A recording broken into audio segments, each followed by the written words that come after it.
Hey everybody, this is Product Review 15 from Q Computer Company, and today I'm going to be looking at the Seaton Infinity V4 PCI Express Quad Tuner Cable Card Tuner Card. First, you're going to see some video footage of me unboxing the tuner card ordered from Newegg and doing an install into the TV box computer.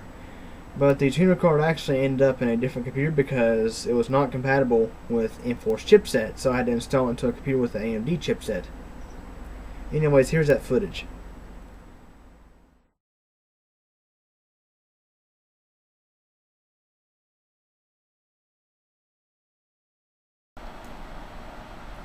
Hey everybody, here you're looking at the Q Computer TV box.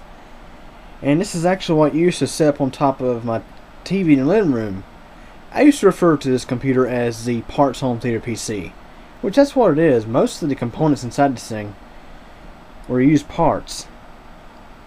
Or at least now it's got a brand new graphics card in it, a GeForce 210 NVIDIA card with 1 gig of DDR3 memory and HDMI out. And this computer's about to get a nice upgrade. It's been needing. Well, it's actually an upgrade to make it compatible with a high-definition TV and to make it compatible with Time Warner Cable as of April 4th, 2013. See, if you don't know, Time Warner Cable is deciding to cut channels off of analog service, which used to be the only way I could record TV shows on the Mid-Tower Deluxe with its hybrid tuner. And seeing that Time Warner wants you to get a special adapter from them, even though my tuner card is digital, I'm having to resort to using cable card service to get recording on all the computers in the house. So that being said, it's time to go ahead and open the box. The Newegg box. So I got my camera sitting on top of the TV computer, and this junk tripod doesn't want to lock in very easily. Sometimes I feel like taking it back to Best Buy and asking for my money back. Anyways, here's the box. I ordered this tuner on April 1st since it was on sale and had a free HDMI cable offered with it. And today is April 4th, so it got here very quick over the FedEx Smart, whatever you call it, shipping. Goes to the post office. So anyways, let's go ahead and open this box.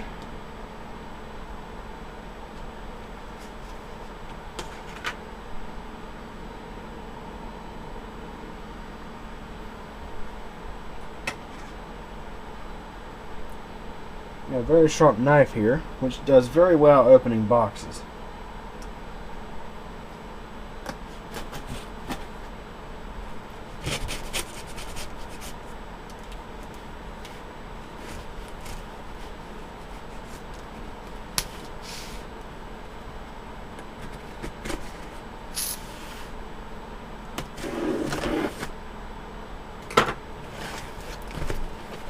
Of course, many of you techie guys love to unbox Newegg boxes, so I figured I'd record this for you.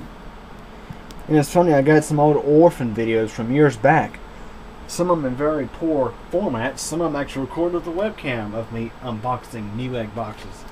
I may have to go back and retrieve some of those and upload them to YouTube. Anyways,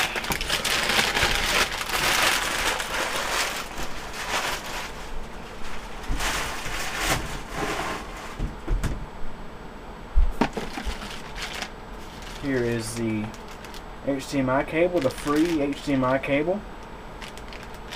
It's a 15-foot cable, very nice. You can't beat free. And here is a Seaton cable card tuner. I also got an extra year of extended warranty on this too, because this is not cheap. Try $200. It was on sale for $170. So that's why I jumped on it. Because of course, if you want to record TV on your PC and you want to record it in good format, this is pretty much the only way to go. It's a cable card tuner. Let's go ahead and unbox the box.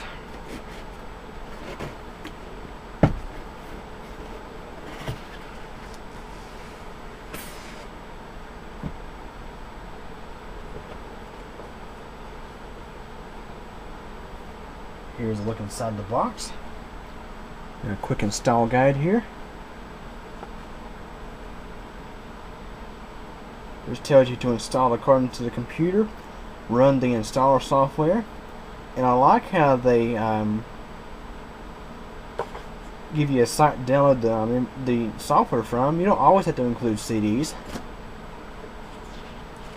And they got a card here with phone numbers for common cable providers on activating the cable card, which the cable company is usually the weakest link in getting this set up, because some cable companies just don't have a clue about what they're talking about when it comes to cable cards. Some of the technicians don't really even know how to use them. Here's a little sheet of paper telling you the importance of properly installing the coax adapter, which I don't really like this adapter because it can easily break. This is what it looks like right here. Your coax cable plugs into one end, and this little bitty end plugs into the other side.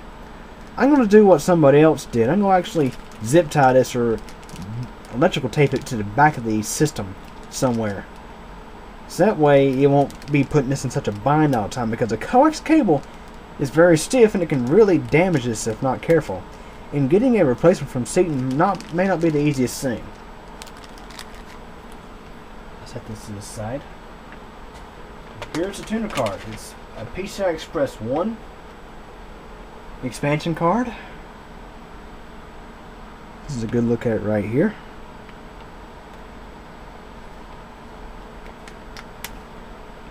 And of course, there's your ESD warning. And it comes with this small form factor adapter, which I don't need that in this system. It's a micro ATX system, but it has full length expansion slots. So anyways, we're going to move this paperwork to the side here.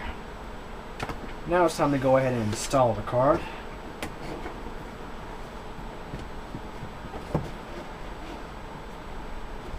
Set this box to the side.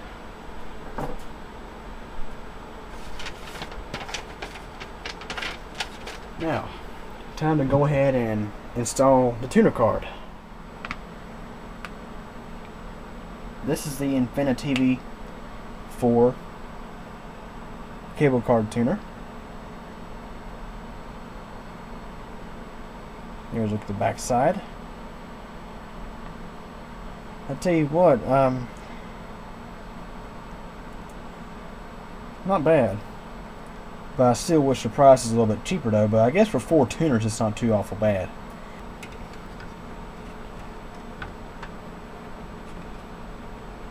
And slide it in.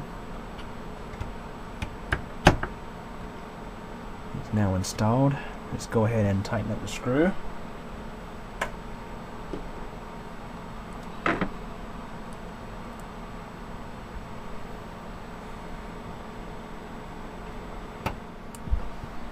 Here's how the back of the computer looks with the tuner card installed. Look how small that coax input is. I still think that's ridiculous. They should have made something better out of that. I mean, I understand that they wanted to make this card small enough to insert into a really thin computer, but I would have loved to have seen them locate a coax input up here. Like what's on those tuner cards, the cable line just simply plugs right in. There's the video card, has DVI out, VGA out on top, and HDMI right here with audio.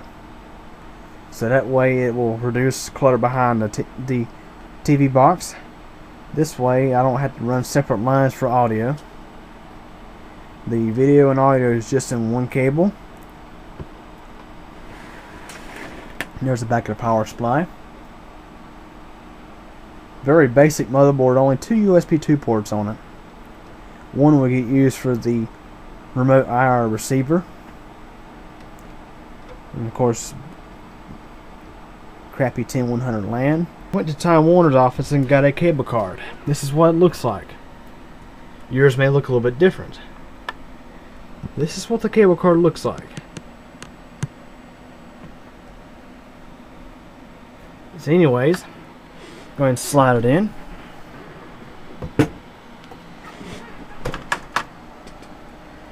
It's funny, it says use this side, insert this side up. I'm assuming it's facing like this way. Let's go ahead and see here.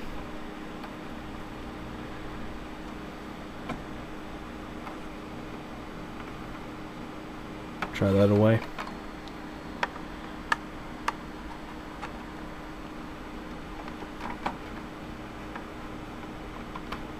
Goes in this way.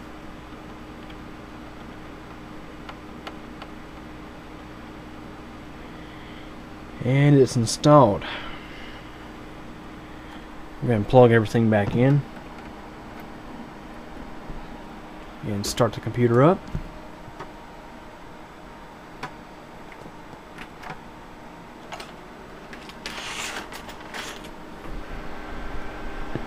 You can see the light in the back of this thing. It's got a bright LED light in it. It lights up either red or blue. So now let's see what we get here. And download this file. Time Warner's internet is working very fast tonight. Moving right along. Other than the slow hard drive, this computer is pretty snappy.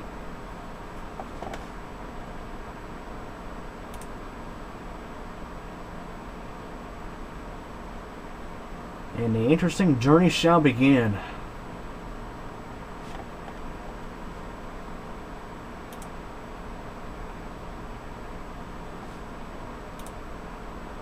We do want to install the Network Tuner Wizard. It's funny they would have that turned off by default like that.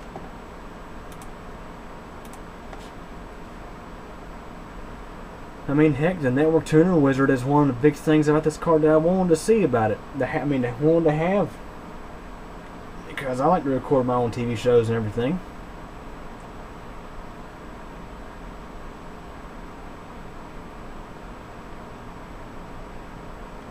And of course, if we had a solid state disk in this thing, it would be just moving right along. But that hard drive LED is wide open. This thing has 2 gigs of RAM in it, and everything is trimmed back heavily. Only the necessary services for this thing are running. Because mainly all this thing does is Windows Media Center. The only thing I did to it, the only service I re-enabled the other day was the theme service to get Windows Era back.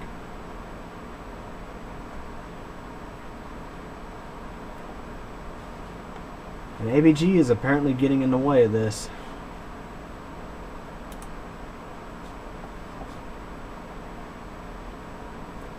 It says it's shutting down applications, but AVG might be nearly impossible to shut down.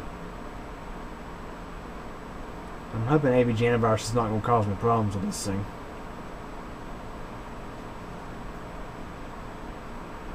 Unable to automatically close all requested applications.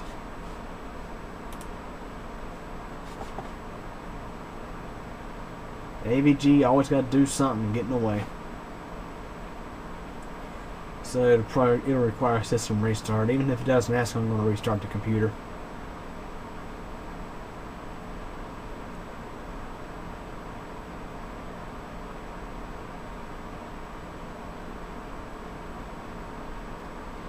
We're getting closer here.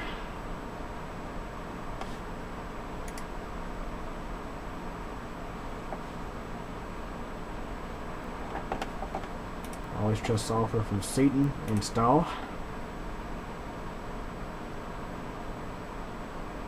And just so you know, I've been looking at the reviews online.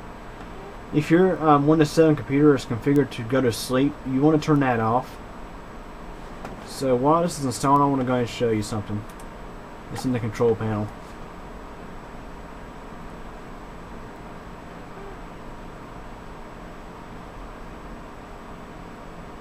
This thing is using a lot of resources to install.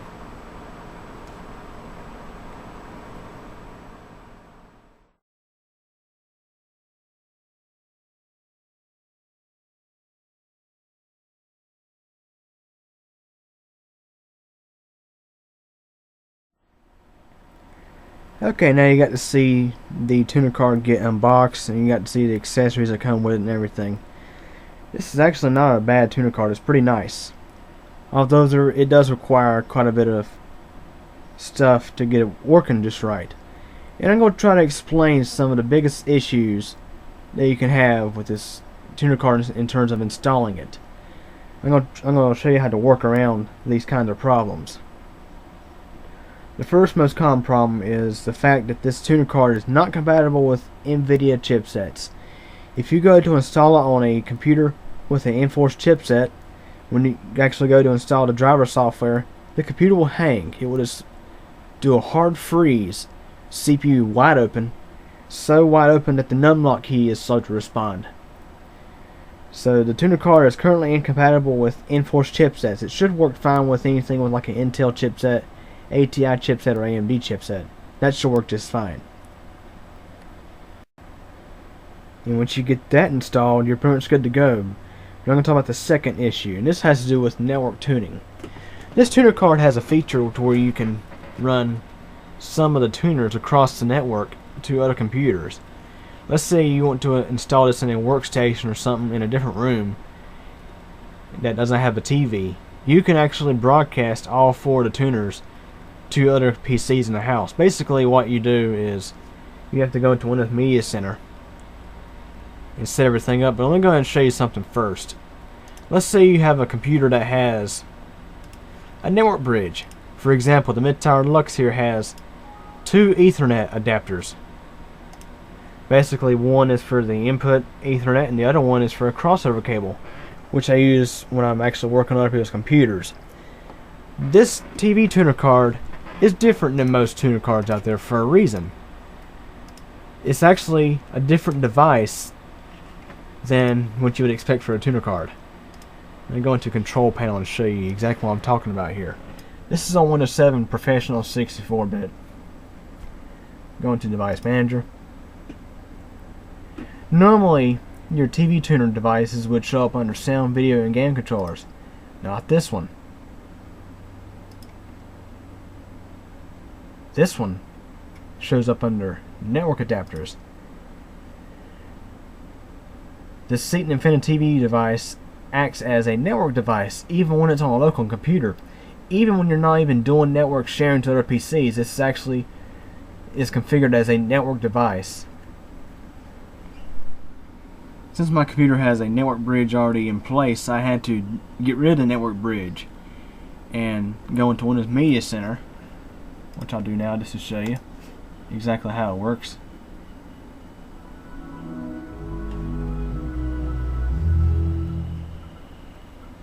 It's in the extras. Seaton Infinity TV Network Tuners wizard. And I'm not going to really go much in here and mess with anything. I would say set up Infinity TVs and click next and just run through the instructions. Basically what you would do is you would assign certain tuners to this computer and then allow the remaining ones to be available to the network. And then when that's done, it would create its own network bridge. And then after that, I added the D-Link controller, which is the secondary controller for the crossover cable. Added that back to the network bridge, and everything works fine now. So that's pretty much issue number 2 that you would run into. There's a third issue that sometimes you may have. Let me go and explain that. But first, let me go ahead and show you how this is set up. I guess we'd call this issue number 3. With Time Warner Cable, they used switched digital video, which requires a separate tuning adapter to go alongside the tuner card. Now what's crazy is, anyways, this is a Cisco SDA1520, That's what they provided. And on the back it has a cable in, a cable out, and a USB and a power in. With TiVos and many other cable card devices, the cable goes in and the cable goes out of this device here and goes into the tuner device. I originally had it set up that way because I didn't know. I was having issues with getting certain channels working. Sometimes channels just randomly stopped working. So then I looked online and called up Time Warner, and they said that you actually have to have a splitter, which is down on the floor. The cable comes from the wall, goes to the splitter. One side goes to the sync device, the other goes to the STV adapter. And what's funny is when the TV is running over the STV, it's not even using the syncing card, even though they pretty much work together because, I mean, that's a cable card device and everything. But when you're viewing switched digital video channels, it's actually coming from this device here. This is actually the tuner for those channels. The syncing does the unswitched channels. So basically, there's nothing complicated other than that to set this up. You just plug this up like this with the splitter, plug the USB cord into the computer, and Windows 7 will automatically install the driver, no problem at all. I think it searches on Windows Update and locates the driver. And then you're pretty much good to go from there. And here is a closer look at this tuner card in the computer. Here's a look at the back. They had this little bitty cable that adapts to a standard coax, and I don't really care much for it because it could break really easy if it gets tugged on hard enough. Now I'm going to show you all, I guess, what I'll call issue number 4. Here we're looking at Windows Media Center on a Mid-Tower Lux Blackmax, and basically when you go to install this tuner, after you run the network setup wizard, if you're going to use network tuning, you will then run the digital cable advisor in Windows Media Center to make sure it passes. This system did not pass due to graphics.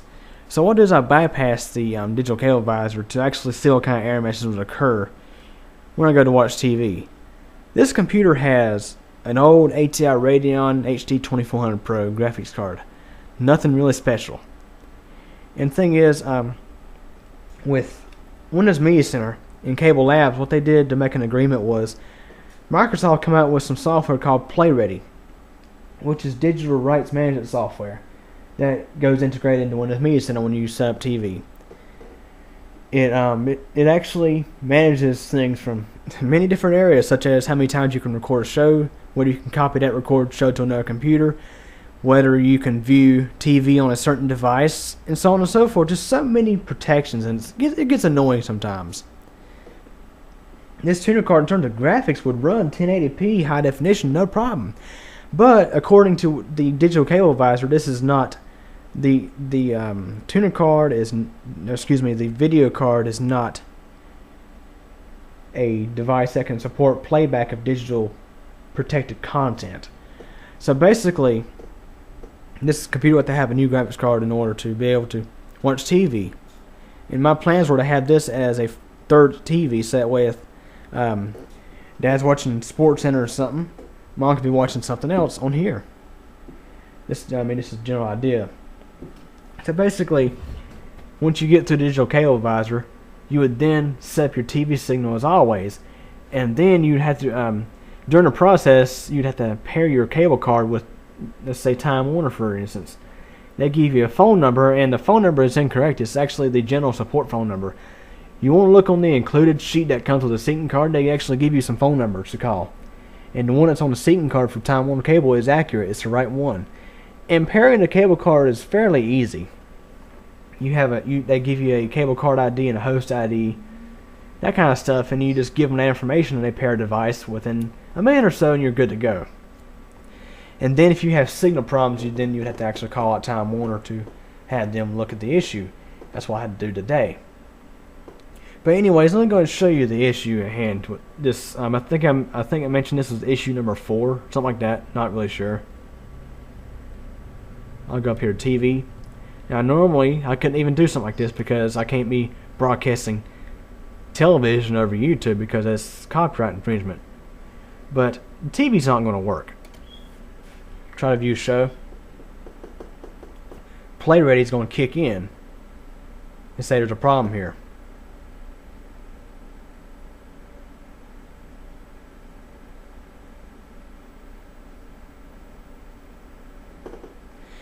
Display driver error. The video playback device does not support playback of protected content. Now I could probably try a VGA cable on this, but I think the Radeon HD 2400 Pro is just not supported by Play Ready. So they would need something newer. Now that that's been said, let me go ahead and show you something else here. This is the TV box, and I mentioned earlier that I had to put the tuner card in the mid-tower deluxe. The original plan was I had the tuner card in here and basically have the remaining computers in the house networked to it. But it was kind of got flip-flopped around. This computer is actually accessing the TV over the network. The mid-tower deluxe has gigabit LAN and the Blackmax has gigabit LAN. Though surprisingly, the TV, high definition TV, only takes about 9 megabits of your LAN, so even if you have a 10100 LAN card in the computer, it'll still work just fine. So basically, this is the TV box with the Athlon 64X240 600 plus CPU. Has a brand new NVIDIA GeForce 210 graphics card. It has a 750GB storage drive, a 120GB main drive for the operating system and files, and Windows 7 Home Premium Windows Media Center. I already got it configured for this TV, and of course I can't be watching TV on YouTube, but I'll show you the guide, what the guide looks like. And basically, the only thing you don't get with a Windows Media Center setup with a cable card is on-demand content. Everything else is the same as a set-top box. In fact, the set-top box is still sitting on the on top of the computer, but it's not even hooked up. I had the set-top box on because of the signal problems. The set-top box was working fine, but the cable card tuner was not earlier. But now the cable card tuner is working great, so I'll be able to unplug the set-top box, and I might see if I can get a bring your own box credit for that device. And if you see the channel logos, that's because I installed some software called My Channel Logos, and it costs about $3. You have to donate like $3 to the author to get the full featured software. But it includes these channel logos, and it really makes a nice enhancement to the Windows Media Center guide. And it's amazing. What amazes me is today, the Time Warner technician said that not many people were even using cable cards.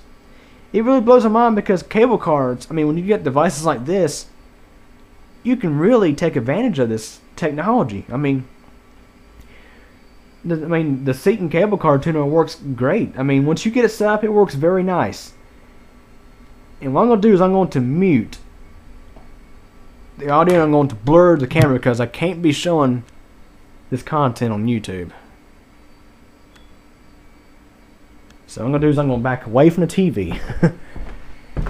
Because I do want to kind of demonstrate this in a way. Okay, it's good and blurred, so shouldn't have any copyright issues.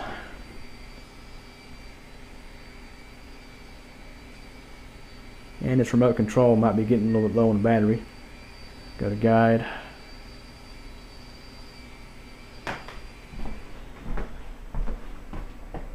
Let me just pick a channel. Now, of course, it's muted, so that way you won't have any audio. So basically, you're seeing very, very blurred TV. And I'm not even going to mention what channel it is. I don't even know. It's actually on a commercial right now, but let me go and just change the channel. Show you how fast it can change channels. I hit the up button. Okay, it's changed quite a few channels actually. It's going to a different channel now. It takes up the same amount of time as it does a set-top box. Now I'm going to exit this TV and get you some focus back on the camera. And the way I got this set up is 2 tuners are being accessed by this TV. So so that way I can record a show and watch the show at the same time, or if we're not available, we can record two TV shows on this computer. This setup works absolutely wonderful. Now, the Seaton Infinity TV tuner card does come with a pretty hefty price. It costs $200. Not very cheap for many people. You think that's bad? It used to cost $400 when it first came out. And there's a few little quirks you may run into. Seaton support is very good if you ever need to use them. I'd recommend when you get your tuner card to install the beta firmware to the card, because I did have an issue to where the tuner actually locked up. I had to restart the computer to unlock it. But other than that, it's been easy going. Works very well. So anyways, that concludes my review of the Seaton Infinity TV4 TV tuner card, in which, by the way, if I didn't mention already, the cable service is Time Warner digital cable. So if you have Time Warner cable, just be rest assured that it will work pretty good. Time Warner support is very good with the cable card, and they know exactly what you're talking about when you tell them a Seaton Infinity TV4 tuner when you're on the cable card support line. So anyways, any questions or comments, feel free to ask, and thanks for watching. And I give this product a 5 out of 5.